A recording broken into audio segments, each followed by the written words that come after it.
total student or staff or teacher count. So that's a tremendous contribution locally. That speaks volumes.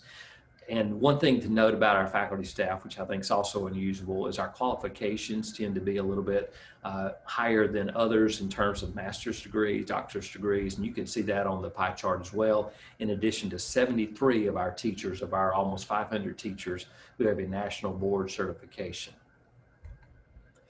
Just some information about the celebrations of our students. This is what it's all about. I think there's some notable things that I would want to make sure you were aware of. 92% of our students this past graduating class indicated that they were going to college, and that's a positive trend that we typically see each year. And $34 million were offered to our students in the form of scholarships, and that is again a record breaker. In fact, the 3 years I've been able to give this talk, our students have broken that record, and I'm appreciative of their dedication and the work of the high school to do that. That is a community-wide effort when you see those kind of dollars in place. You can see some other accomplishments from our this past year, 15 National Merit finalists, which was the second highest in the state, and we have 13, I believe, this year that were just named.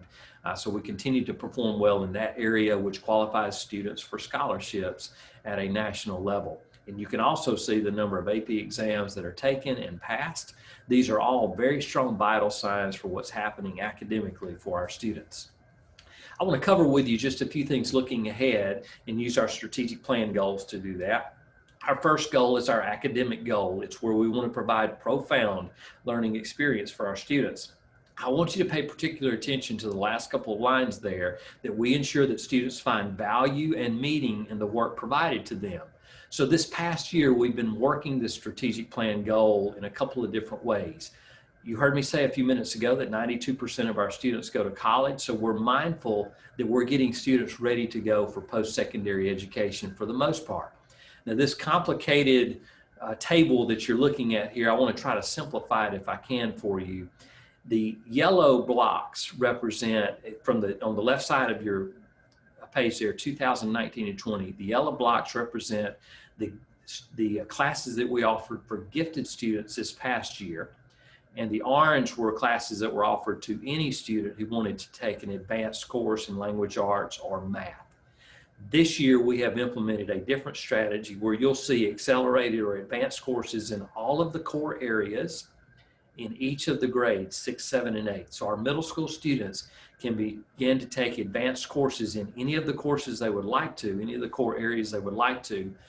We think this is important, not for the perspective that we're trying to add pressure to a pressure cooker of a situation where students are competing academically. What we're trying to do is to better set a foundation for all of the many students that take AP exams, that are qualifying for college scholarships, all of the different ways that we're trying to prepare them. This helps us in that process. And so this year, all of our students in middle grades have this opportunity to prepare themselves for advanced courses in high school. Another way that we're going about this is from the direction of career preparation. Now, although 92% of our students will go to college and most of those will graduate within 4 years, the majority of them are going into some field that's somewhat related to the different programs that you see listed on the left and right of the screen.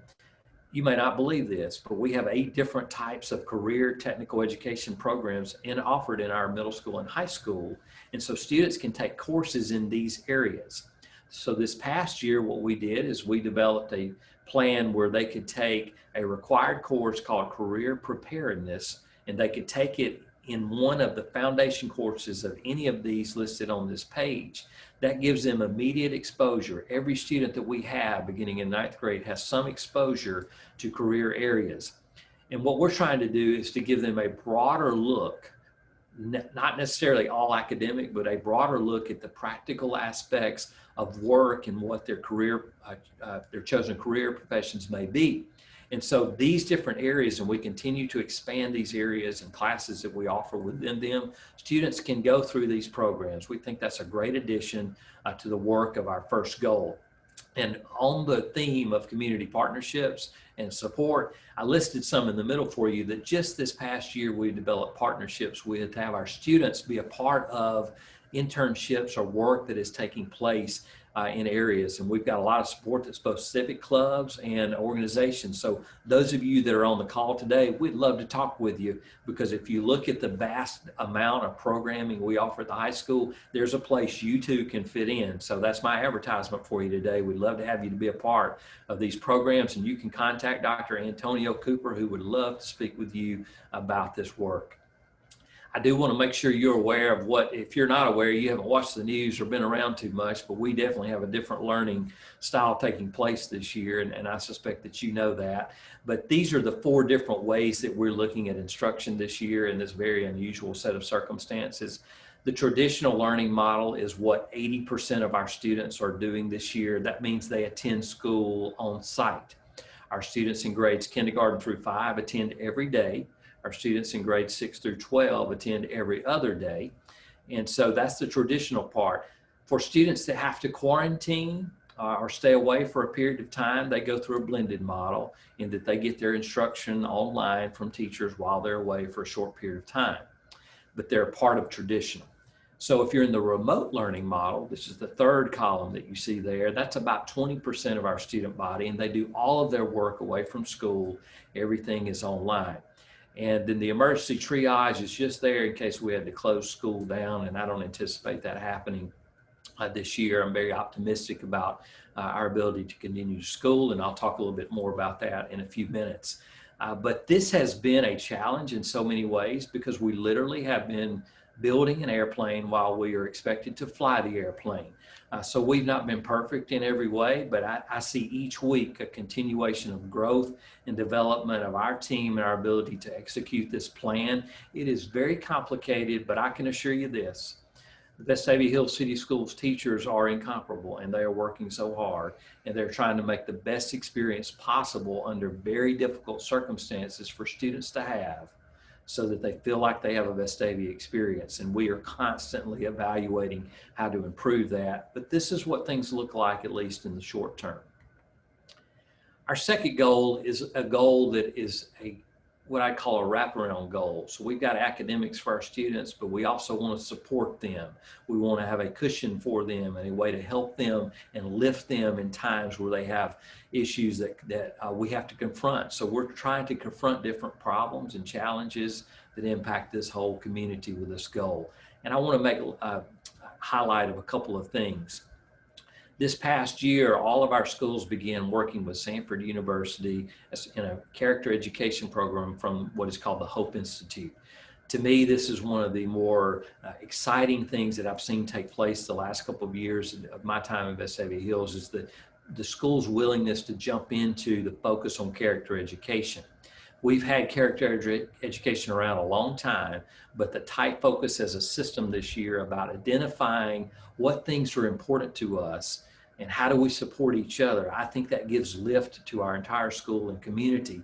And this is happening through Hope Institute. So what each of our schools have been charged with doing is, inside our strategic plan goals, look at yourself in the mirror and ask yourself, what are your core values? What makes this school such an important and special place? I want to highlight for you what one school is doing. The schools are doing this, but I'm highlighting Dolly Ridge. Happen to know a little bit about Dolly Ridge because my sons attend there, and they've already been talking about some of these core values this year.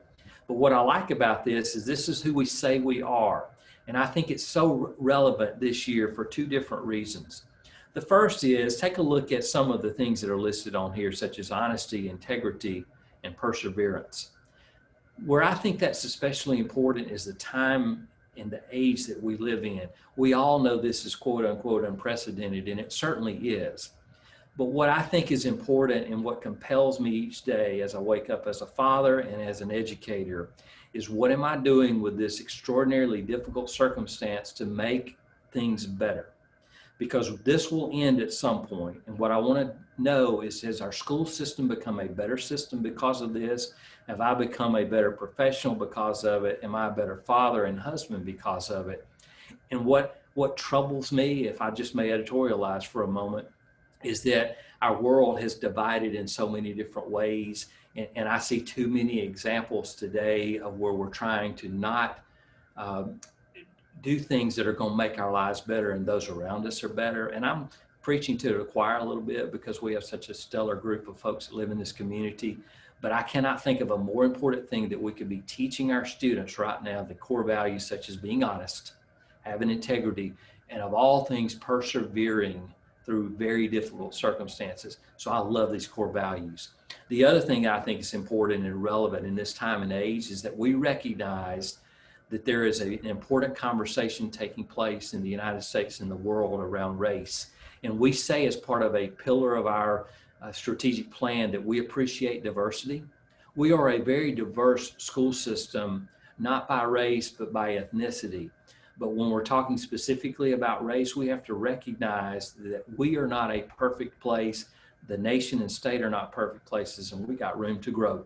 And so when I look at core values such as this, I cannot think of a more important core values when talking about race and working together and loving each other. When I look at the words love and acceptance, respecting others, relationships, it all boils down to doing those things well together. So we're having a very serious conversation this year within our system and our schools about what it looks like to really appreciate diversity and embrace it, and embrace one another, no matter what the color of our skin is, no matter what our ethnicity is, what language we speak, because we think it's that important. That is part of our second goal of supporting each other.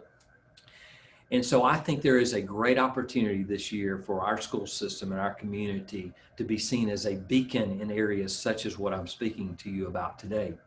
Now, on the lines of goal 2, as you're aware, we had to make some significant changes in preparations during the summer to prepare for the reopening of school for those who attended. And we did that largely centered around what I would refer to as our 4 Habits for Health campaign. And what we wanted to do is to say to families, to students, to staff, to the community, that if we do all of these things together, then we will make a difference. And I believe it has made a difference. And so when we talk about 4 Habits for Health, this is part of our safety plan. In other words, we're saying, folks, if you wash your hands, if you check your temperature, if you take care of not sneezing on each other, if you wear your mask the way the governor tells us to do, if we do all of these things together, we make a difference. And I think schools set the tone for that. And I know a question was asked early in this before we started about our numbers in our school system. Without giving you specifics of numbers, let me say this. Our numbers for positive cases of students and staff are extremely low and have been to this point. And our numbers of students that are having to quarantine because they had close contact with a student that may have had the virus or a staff member that may have had the virus are extremely low as well. They represent less than 1%, significantly less than 1% of our student population. That is incredible. And so I tell you that to tell you what we do at school, I believe works because we are following the 4 Habits for Health. It makes a difference. And our end goal is to get our students back in the building as soon as we can. So we continue to work vigilantly on 4 Habits for Health. We're not perfect on it. We have to try to work each day to try to get better on it. But right now it is a critical piece of our safety plan. And so we encourage everyone to join us in this 4 Habits for Health idea because it will make a difference. It brings us back sooner rather than later. And while the video is finishing up, I want to share with you that we currently are continuing to stay in our alternate form of scheduling for our secondary grades. They go every other day, red, blue days. And that is based on Jefferson County Department of Health recommendations given to us before school started as a guide for reducing capacity. And so we're doing that and following those current recommendations. We have ongoing conversations now with Jefferson County Department of Health and how to look at bringing our schools back to full capacity. Jefferson County is different than school systems outside our county because we're governed by, or we have a county Department of Health. And so we are talking with them about what metrics are best to use to determine how to come back. And we're working very hard to try to make sure we can get our students back as quickly as we can and as safe as we can. And we said in the beginning with our reopening plan, when we started, we would look at what we're doing now for 9 weeks, and we would stop earlier if we could. And I don't have an answer today of whether that's going to happen, but we're going to stay the course of where we are. This is a part of what I think are the core values that we have in our schools. That, you know what, I don't like masks. Nobody really likes them. Nobody likes the ideas of distance or things like that. But we believe 4 habits for health make a difference. So we're going to stay the course. We're going to persevere, and we're going to keep working diligently to try to find ways to safely bring our students back. That's a part of goal 2. Finally, just a couple of things with our third goal, which is what I would say is the goal that takes care of our ability to do the first 2 goals that we have. The first is I wanted to make sure that you're aware as a community that we have long-range capital and instructional programming plans that we are working on developing. We're always looking ahead as far as we can, but I will tell you admittedly, when I discussed this with you last year, I was not planning on a pandemic. So that has somewhat moved aside some of the things that we've been working on, but we're staying the course with looking at several parts of our schools: performing visual arts, the STEM areas, athletics, social emotional sport, and our safety and security. From a capital building perspective, since we don't have to accommodate larger numbers of students, we're looking at how we can make our facilities better, more modernized in all of these different categories. We think it's very important to have a Vestavia Hill City Schools experience, that we have the best facilities for them. We also are looking at academic programming. What are the things in the first 2 goals that we would aspire to do if we had the ability to? So we are well entrenched in the throes of working on these plans to develop them. And I look forward over the next year to being able to share what that looks like and the vision for the future, and with your help, how we can get there. This is going to be these are really great opportunities I think lie ahead, but it's part of our system work to give lift to our facilities and to our academic programs. The other thing that may likely be on your mind that I wanted to put in here is, if you didn't know this, we're going to hire a head football coach for the first time in 48 years. And that is absolutely amazing. And so I would say nobody is real experienced in Vestavia Hills in hiring a new coach. Well, we've got a stellar group that I'll be working with, my team, and putting all that together. We're waiting for the season to end because we hope it goes on into the playoffs and we can celebrate Coach Anderson the way it appropriately should be. But we'll be working on that, and I expect that we would want to have a head football coach in place early into the second semester. Meanwhile, Coach Seegers, our athletic director, is working with Dr. Patrick Martin, one of our assistant superintendents, in beginning stages of an athletic strategic planning process. We want to use this time to look at our athletic program and see how we can give it lift, how we can make it better, a better opportunity for our students to prepare them for what happens after they leave us. And so over the next 6 to 8 months, we're going to be deeply involved, and you'll likely get an opportunity for some input on this, on how we can take our athletic programming, our planning into the next several years. So look forward to sharing that with you as well. That's a lot of information in a short time, but I wanted to give you just an overview of what things have looked like and what they're looking like going forward. And I wanted to reserve some time, Karen, if I may, for any Q&A. And we can either do that, well, we'll do it in whatever manner you would suggest.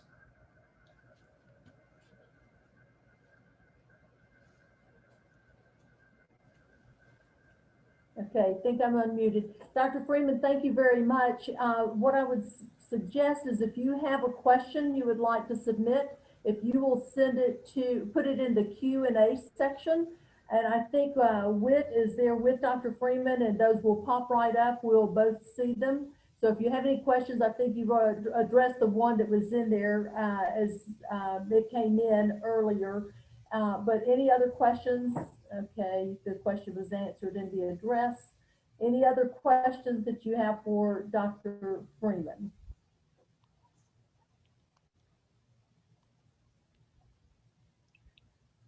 Karen, while we're waiting, I'll just let those that are on the call know we've got a couple of board members with us today, part of our stellar team here. Dr. Lisa Baker, our board president, is with us, joining us today. I believe Ms. Jennifer Weaver is joining us as well. Several members of our team, our office, our district office, are joining and are part of this call as well. I appreciate them being on it. And if the truth be known, they're the ones who are really doing all the work. I'm just standing up here bragging to you about what they do. Okay, here's a comment.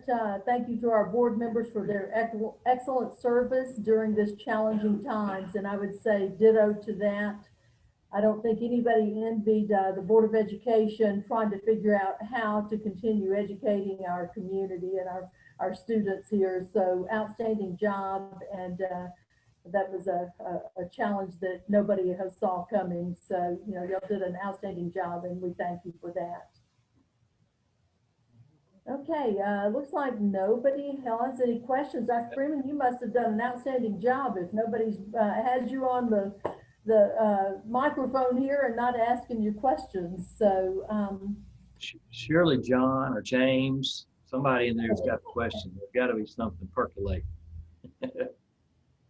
that's amazing. Yeah, thank you guys so much. We appreciate it. It is a thrill to get to do this each year because there's so many wonderful things to celebrate. It is an honor to be a part of this whole community. I can assure you, my family could not be happier to be a part of it. And we get to experience the schools as well as a parent. And I've learned so much about what I don't know that our teachers do. And boy, they're really good. So I'm thankful we're here with great educators. I appreciate the opportunity. Well, Dr. Freeman, I just want to tell you how much we are, how grateful we are to have you at the top of the ship.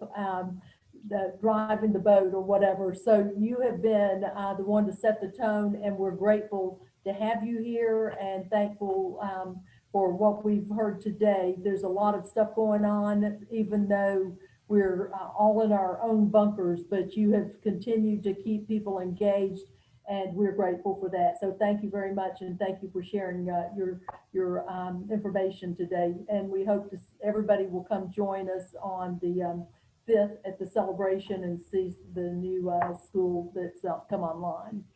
So, all right, just a couple of things that I want to say, and James or John, and if y'all have anything you want to add. I know this has been a challenge. We would much rather be in person than sitting here looking at each other in this little camera that we're all looking at, but I guess it beats not being together. So we're grateful to have this. Sorry for some of the technical issues that we had. We did test it and tested it a couple of times. So thanks to Whit for working with us on this and getting this set up. He is an outstanding award-winning journalist, and we're grateful he's part of our team. But anyway, what we're going to try to do in October, we will not be meeting in person for October or November, but we are going to try to pull together some things that may be of interest. It will be less like a meeting and then just more like just an informational session to tell you some of the great things happening in some of our business districts. So look for further information on that. And as soon as we get that set up, it would still be at the same date. So October 13th, look for information on that. And also, I wanted to thank Chris Thomas and America's First Federal Credit Union again for their partnership and being with us here today. And so if y'all have anything else to say, otherwise, we're grateful for each of you and thank you for joining us today. And thanks to Dr. Freeman. Have a great day.